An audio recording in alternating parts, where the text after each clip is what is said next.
कि परदेसी जब छुट्टी आता है, महीना 2 महीना अपने घर बच्चों में गुजारता है और छुट्टी खत्म होती है तो जाता है, उसके दिल की क्या कैफियत होती है ये कोई परदेसी मुसाफिर ही खूब समझ सकता है।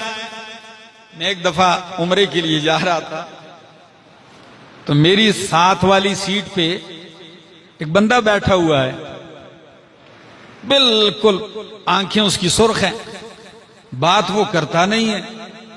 चलते चलते जहाज बुलंदियों पे पहुंचा, उड़ान ले रहा है, इतने में जब बराबरी पे आया फिजा के तो खाना लगना शुरू हुआ।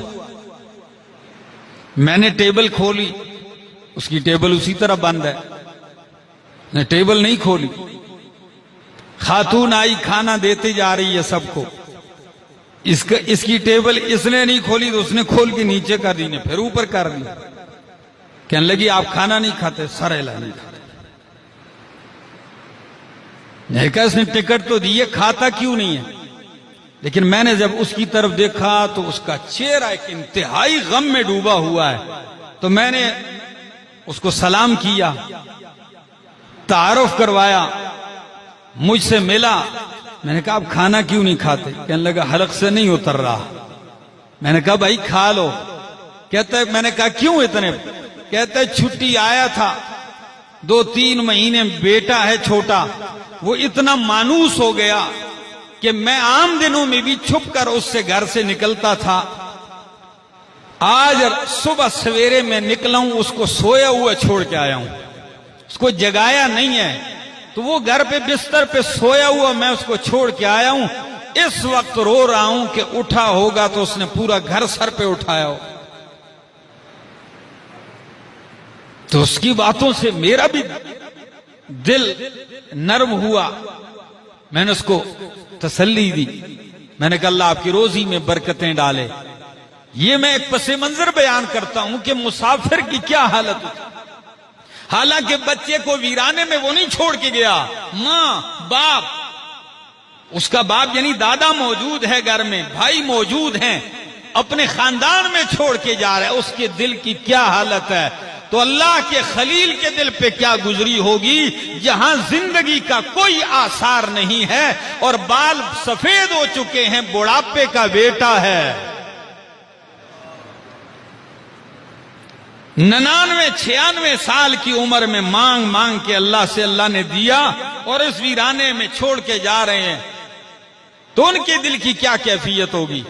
लेकिन हुक्म रब्बी था, छोड़ के चले गए।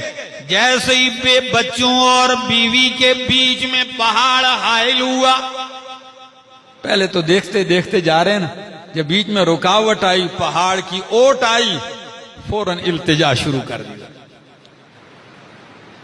कुरान ने वो दुआ नकल की, क्या फरमाया? रब्बना इन्नी अस्कन्तु मिन ज़ुर्रियती बिवादिन गैरि ज़ी ज़र्इन। ऐ मेरे रब, मैंने अपनी बाग औलाद ऐसे वीराने में ला के बसा दी है, गैरि ज़ी ज़र्इन, जहां कोई खेती नहीं। लेकिन कहा इंद बैतिकल मुहर्रम, तेरे हुर्मत वाले शान वाले घर के पास। रब्बना लियुकीमुस्सलाता, ऐ रब्बा इसलिए कि ये नमाज कायम करें। अब भी तो दूध पीता बच्चा है, लेकिन उसके मुस्तकबिल की भी दुआएं मांग रहे हैं कि काबा भी आबाद हो गए एक दिन और ये नमाजी भी बन जाए। और दुआ भी अजीब है, फरमाया फजअल अफइदतम मिनन नास तहवी इलैहिम, ऐ अल्लाह लोगों के दिल मायल कर इनकी तरफ। वर्जुकहुम मिनस समरात, और इनको फलों में से रोजी दे। लअल्लहुम यशकुरून। नतीजा देखा, अभी खेती भी नहीं है, रोजी किसकी मांगी जा रही है? जहां सबज तिनका तक नजर नहीं आ रहा, वहां दुआ कर रहे हैं। फरमाया कि इनको फलों की रोजी दे, और दुआ ऐसी कबूल हुई कि सरसब्ज व शादाब मुल्कों में जो फल नहीं मिलता वो उस जो है बगैर खेती वाली बस्ती में साल के 12 महीने दस्तयाब होता है।